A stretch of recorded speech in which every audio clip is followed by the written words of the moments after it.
Assalamu alaikum wa rahmatullahi wa barakatuhu. I am Muhammad Salat and it is your new Oxford English book 6 unit number 12, which is included in month of January, and the chapter name is Uncle Pojer Hangs a Picture. Uncle Podger एक तस्वीर लटकाते हैं। पोजर ये नाम है और जो मुसन्निफ़ है, जो ऑथर है इसका, उसने अपने अंकल के बारे में एक ख़याल बताया है कि वो काम किस तरह करेंगे, रोज़मर्रा ज़िंदगी में वो काम किस तरह फैलाया करते हैं और कितनी बेढंगे तरीके से वो काम करते हैं। उसकी एक मिसाल जो है वो उन्होंने इसमें डिस्क्राइब की है, आपको बताई है। इस पूरे चैप्टर में आप वुड का लफ्ज़ बार बार पढ़ेंगे। इट मीन्स वो काम करेंगे, वो ये उठाएंगे, वो मुलाजमा को भेजेंगे, कील मंगवाएंगे, अपने हाथ पे हथौड़ा मारेंगे। तो इट मीन्स ये काम हो नहीं रहा, बल्कि जो ऑथर है वो अपने अंकल की जो शख्सियत है उसको वजाहत कर रहे हैं उनकी, कि मेरे अंकल जो हैं वो किस किस्म के हैं और वो किस तरह के काम करते हैं, और जब वो काम करते हैं तो वो पूरे घर को आसमान पर उठा लेते हैं और हर चीज़ जो है वो डिसऑर्डर हो जाती है। तो इन तमाम बातों का तस्करा जो है उन्होंने वो इस चैप्टर में किया है। उन्वान है अंकल पोजर एक तस्वीर लटकाते हैं, यानी कि एक तस्वीर आती है और उसको लटकाने के लिए वो क्या क्या जतन करेंगे, वो तमाम बातें इसमें बयान की गई हैं। First of all we have to discuss words to know. The first word is char women, मुलाजमा को कहते हैं, खादमा को कहते हैं, रीड वेट थकन से चूर, ग्रोवल हाथों पैरों के बल चलना, हिंजर रुकावट, प्रिसिपिटेटेड मीन्स टकराना, स्नीर तंज करना, स्पिरिट लेवल एक इंस्ट्रूमेंट होता है नापने के लिए कि आया कि दीवार की जो सतह है वो बिल्कुल ठीक है या नहीं, लेवल में है या नहीं, इंस्ट्रूमेंट होता है एक। ये चैप्टर आपका बड़ा है, आपने रीडिंग जो है वो बुक से करनी है और एक्सप्लेनेशन जो है वो आपने सुननी है। The first paragraph is you never saw such a commotion up and down a house in our life as when my uncle Poja undertook to do a job. A picture would have come from a filmmaker's and be standing in the dining room waiting to be put up, and Aunt Poja would ask what was to be done with it, and Uncle Poja would say, "Oh, you leave that to me, don't you? Don't you? Any of you worry yourself about that? I will do all that. I will do all that." Okay, तो दो paragraph थे इसमें छोटे छोटे से। इसमें कहा जा रहा है कि आपने अपनी पूरी ज़िंदगी में पूरे घर में यहाँ से वहाँ तक कोई चीखम धाड़ ऐसी नहीं सुनी होगी जैसा कि मेरे अंकल जब कोई काम हाथ में लेते हैं तो उस वक्त करते हैं। कह रहे हैं कि एक फ्रेम मेकर वालों की तरफ से जो तस्वीर बनाने वाले होते हैं, कह रहे हैं उनकी तरफ से एक तस्वीर आई है और उसको डाइनिंग रूम में लटकाना है। अब आंटी पोजर जो है वो पूछेंगी कि इसका क्या करना है, और अंकल पोजर बड़े एतमाद के साथ कहेंगे, और ये तुम मुझ पर छोड़ दो, तुम में से किसी को भी इसके बारे में फ़िक्र करने की ज़रूरत नहीं है, मैं सब काम कर लूँगा। I will do all that, मैं सब काम कर लूँगा। The third paragraph, and then he would take off his coat and begin. He would send the girl out of sixpence worth of nails, and then one of the boys after her to tell her what size get, and from that he would gradually work down and start the whole house. फिर उसके बाद बताया जा रहा है फिर वो अपना कोट उतारेंगे और शुरू हो जाएंगे, और मुलाजमा लड़की जो खादमा है उसको 6 पेनिस की मालियत के कील लाने के लिए बाहर भेजेंगे। जैसे हमारे यहाँ करेंसी है, जैसे कि हमारे यहाँ रुपए हैं, पैसा तो अब हमारा ख़त्म हो गया, रुपए में एक बात होती है, तो इसी तरह कह रहे हैं कि ये वहाँ की करेंसी है, कह रहे हैं कि 6 पेनिस की मालियत की कील लाने के लिए भेजेंगे एक लड़की को, और फिर लड़के को उसके पीछे भेजेंगे ये बताने के लिए कि उसको कौन से साइज़ की कील लेकर आनी है। यानी कि अंकल पोजर की अक्लमंदी का अंदाज़ा इस बात से होता है कि उस खादमा को एक ही बार नहीं बताते, बल्कि पहले उसको भेजते हैं कील लाने के लिए, और फिर लड़की के पीछे एक लड़के को भेजते हैं ये बताने के लिए कि उसको कौन से साइज़ की कीलें लेकर आनी है। और यहाँ से रफ्ता रफ्ता काम शुरू करेंगे और पूरे घर को डिस्टर्ब करके रख देंगे। Then now you go to get my hammer से लेकर और आपका ये you too hand me a picture की मीनिंग मैं आपको बताऊंगा।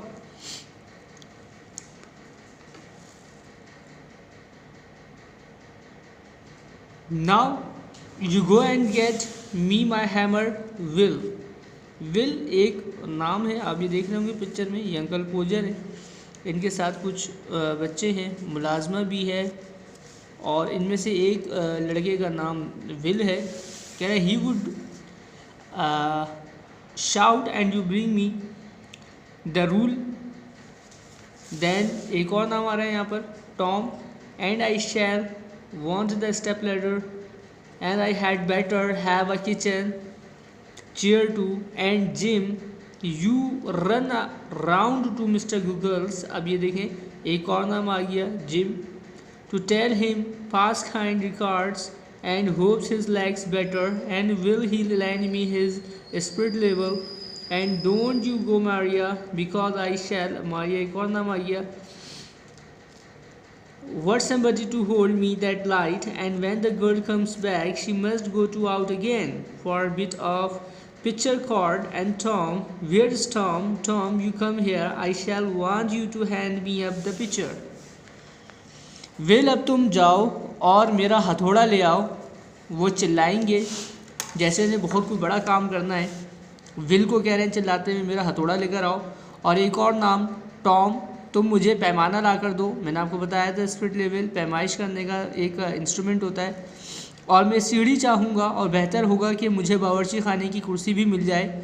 और जिम, तुम भाग कर मिस्टर गॉगल्स के यहाँ जाओ, यानी कि ये पड़ोस में रहते हैं एक शख्स, और कह रहे हैं उनसे कहो अब्बू का सलाम, और उम्मीद है कि उनकी टांग की हालत अब पहले से बेहतर होगी, और क्या वो मुझे अपने स्पिरिट लेवल उधार देंगे। और तुम मत जाना मारिया कहीं पर भी, क्योंकि मैं चाहूँगा कि कोई मुझे रोशनी दिखाए, और जब मुलाजमा लड़की वापस आती है तो उसे फिर बाहर जाना चाहिए थोड़ी सी तस्वीर की डोरी लाने के लिए। और टॉम, टॉम कहाँ है? टॉम, तुम यहाँ आओ, मैं चाहूँगा तुम मुझे तस्वीर पकड़ाओ। Now page number 123।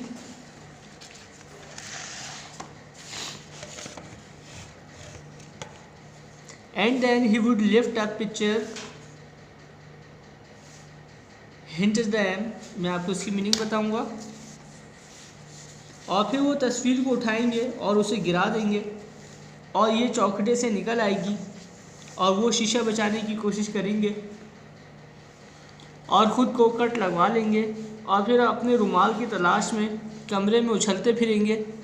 वो अपना रुमाल नहीं ढूंढ सकते क्योंकि ये उनके उस कोट की जेब में था जो उन्होंने उतार दिया था। वो नहीं जानते थे कि उन्होंने उसे कहाँ रख दिया है, और भूल गए। और वो पूरे घर में उन आलात की तलाश को छोड़कर कोट की तलाश में शुरू हो जाएंगे, उसकी कोट की तलाश में लग जाएंगे सारा काम काज छोड़कर, जबकि वो इधर उधर नाचते फिरेंगे और एक की राह में आएंगे, और यानी कि बार बार हर किसी के सामने आते रहेंगे और चिल्लाते रहेंगे कि मेरा रुमाल किस तरफ है, जो उन्होंने कोट में रखकर भूल गए हैं। Doesn't anybody in the whole house know where my coat is? Well of all the, क्या पूरे घर में कोई नहीं जानता कि मेरा कोट कहाँ है? मैंने अपनी पूरी ज़िंदगी में ऐसी टोली नहीं देखी, यानी कि ये अपने घर वालों को कह रहे हैं, कसम से नहीं देखी, 6 हो तुम और तुम एक कोट नहीं ढूंढ सकते जो मैंने 5 मिनट पहले ही उतारा है, कसम से मैंने अभी रखा था।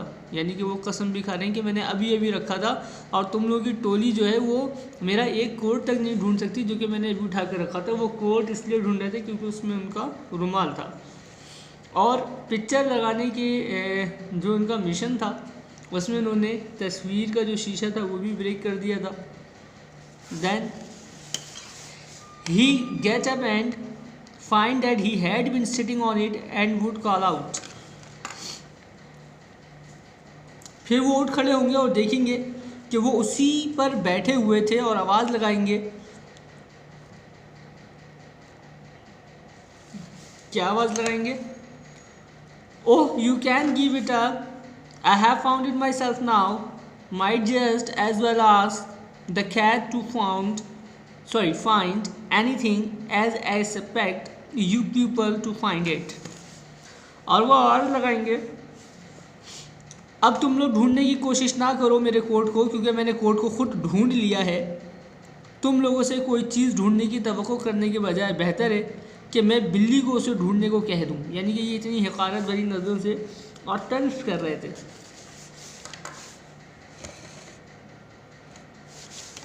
And when half an hour had been spent in tying up his finger to ready to help, मैं आपको उसकी मीनिंग बताऊंगा इस पैराग्राफ की। और जब उनकी उंगली बंधने में आधा घंटा लग चुका और एक नया शीशा हासिल कर लिया गया और आलात और सीढ़ी और कुर्सी और मोमबत्ती लाई जा चुके, यानी कि तमाम बंदोबस्त कर चुके, और फिर से कोशिश करेंगे पूरा घर बाशमूल मुलाजमा लड़की और सफाई करने वाली खादमा के नीम दायरे की शक्ल में मदद करने को तैयार खड़ा होगा। 2 अफराद कुर्सी को थामे रखना होगा 2 अफराद को, तीसरा उन्हें चढ़ने में मदद करेगा और उन्हें थामे रखेगा, और चौथा उन्हें एक कील थमाएगा, 5वां हथौड़ा देगा और वो कील पकड़ेंगे और उसे गिरा देंगे। यानी कि ये तमाम बातें उनके बारे में बताई जा रही हैं कि वो किस तरह किसी भी काम को अहमकाना तरीके से सरअंजाम देंगे।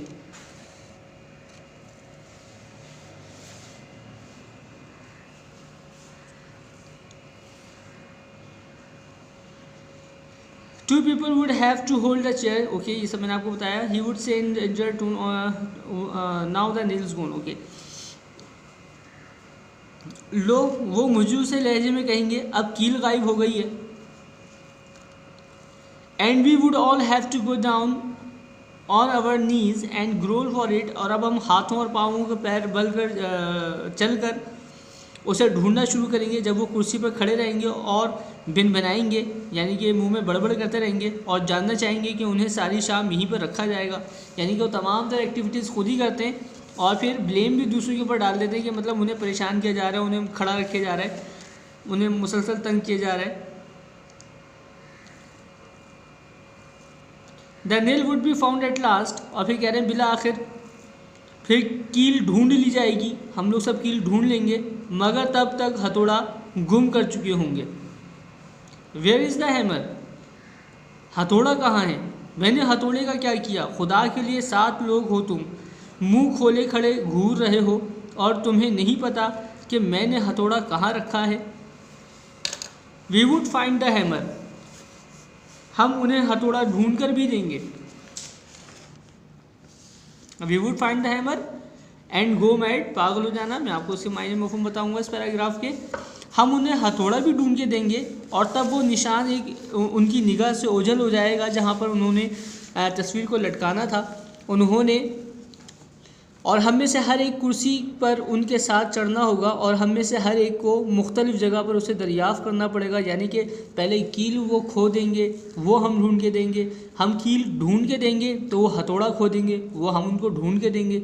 जब हम हथौड़ा भी ढूंढ के दे देंगे तो दीवार पर जहाँ तस्वीर लगानी है वो निशान वो खो देंगे। तो हम सब उस निशान को ढूंढने की कोशिश करेंगे और फिर हम सब को अंकल पोजर अहमक का नाम भी देंगे। यके बाद दीगरे हमें नीचे उतर जाने का हुक्म देंगे और पैमाना लेंगे और दोबारा पैमाइश करेंगे और जानेंगे कि उन्हें कोने से 31.5 और 24 इंच का फासला चाहिए था और वो अपने जहन में इस हिसाब किताब लगाने की कोशिश करेंगे और पागल हो जाएंगे। यानी कि ना सिर्फ हमें परेशान करेंगे और ख़ुद भी परेशान हो जाएंगे। बेसिकली रोज़मर्रा ज़िंदगी में तस्वीर को टांगना कोई बड़ा मुश्किल काम नहीं होता, लेकिन यहाँ पे अंकल पोजर जो है उनकी अहमकाना हरकतों का तस्करा किया गया है। And we would all try to do it our heads measure it again. और हम सब अपने अपने जहन में उसका हिसाब लगाने की कोशिश करेंगे कि तस्वीर का निशान कहाँ है, कहाँ मतलब कील ठोकनी है, और सब मुख्तलिफ नतीजों पर पहुँचेंगे और एक दूसरे को हिकारत से देखेंगे और इस चीखम धाड़ में असली अदद फरामोश कर दिया जाएगा और अंकल पोजर को दोबारा उसकी पैमाइश करना पड़ेगी। देन पेज नंबर 124, ये आपका चैप्टर पड़ा है, ठीक है। ही वुड यूज से लेकर सेम टाइम तक मैं आपको इसकी मायने बताऊंगा।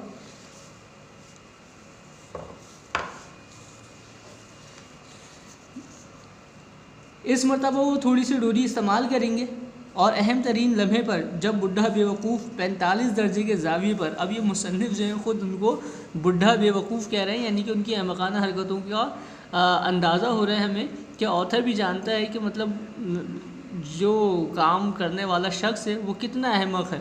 तो कहना है कि अभी जो बुढ़ा बेवकूफ़ है 45 दर्जे के जाविये पर कुर्सी पर से झुका हुआ था और उस मुकाम तक पहुंचने की कोशिश कर रहा था जो उनकी मुमकिन रसाई से 3 इंच दूर था।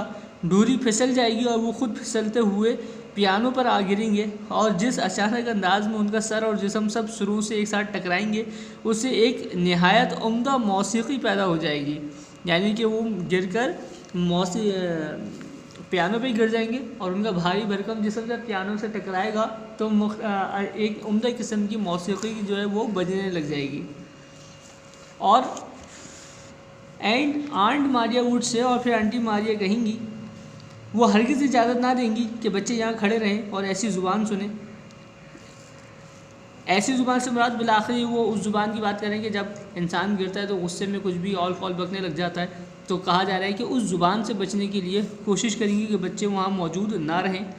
बिला आखिर at last uncle Podger would get the spot fix again and put the point of the nail on it with his left hand and take the hammer in his right hand, and with the first blow he would smash his thumb and drop the hammer with a yell on somebody's toys. Okay. अब कहा जा रहा है बिला आखिर uncle पोजर मतलूबा मुकाम का दोबारा तयन कर लेंगे, यानी कि वो अंदाज़ा लगा लेंगे कि उन्हें कील कहाँ ठोकनी है और बाएं हाथ से कील की नोक पर इस पर रखेंगे और हथौड़ा बाएं हाथ में लेंगे और अपनी पहली ज़रब से वो अपना अंगूठा ठोक देंगे और एक चीख के साथ हथौड़ा किसी के पैर पर गिरा देंगे। यानी कि अब निशान तो मिल गया, लेकिन अब जैसे उन्होंने कील को ठोकना शुरू किया तो उन्होंने कील के बजाय अपने हाथ पे मार लिया और ख़ुद भी मार लिया और हथौड़ा भी नीचे फेंक दिया जो किसी और के पाँव पर जा गिरा। Aunt Maria would mildly observe that, और आंटी मारिया आराम से कहेंगी कि अगली मरतबा अंकल पोजर दीवार में कील ठोकने लगे तो उम्मीद है कि वो बर वक्त उन्हें बता दिया जाएगा कि अंकल पोजर काम करने खड़े हुए हैं, ताकि वो अपनी वालदा के यहाँ जाने और हफ्ता भर ठहरने का इंतज़ाम कर लें जितनी देर में ये के काम अंजाम पाया जाए। तो बताया जा रहा है कि अंकल मिसेस जो आंटी मारिया है वो भी अंकल पोजर से बहुत परेशान है और उन्होंने ये मुशाहिदा किया कि अब ये जब भी कोई काम करेंगे तो मैं अपनी माँ के घर रहने चली जाऊँगी, क्योंकि ये काम करने में हफ्तों लगा देते हैं। जब आंटी मारिया के ये अल्फाज सुने तो अंकल पोजर का क्या बिहेव था। O you woman, you make such a fuss over everything, uncle Podger would reply picking himself up, why I like doing a little job of this sort. ओ तुम औरतें भी हर बात का पतंगड़ बना देती हैं, हर बात को उलझा देती हैं। अंकल पोजर उठते हुए जवाब देंगे, ऐसे छोटे छोटे काम करना मुझे बहुत पसंद है। And then he would have another try, and at the second blow the nail would go clean through the plaster and half the hammer after it, and Uncle Poser be precipitated against the wall with force nearly sufficient to flatten his nose. और फिर वो एक और कोशिश करेंगे और दूसरी तरफ में कील सीधा दीवार में घुस जाएगी और उसके पीछे आधा हथौड़ा भी अंकल पोजर इतनी कुव्वत से दीवार से जा टकराएंगे जो उनकी नाक चपटी करने के लिए काफ़ी होगा। आप देखें जब ये इतनी ज़ोर से हिट करते हैं तो आसपास का जो प्लास्टर है दीवार का वो भी डैमेज हो जाता है।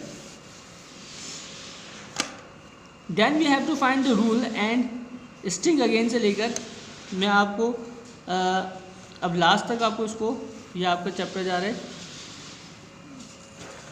2 लाइनें यहाँ पे, ठीक है। मैं आपको इस पूरे पैराग्राफ का मतलब अब बताऊँगा।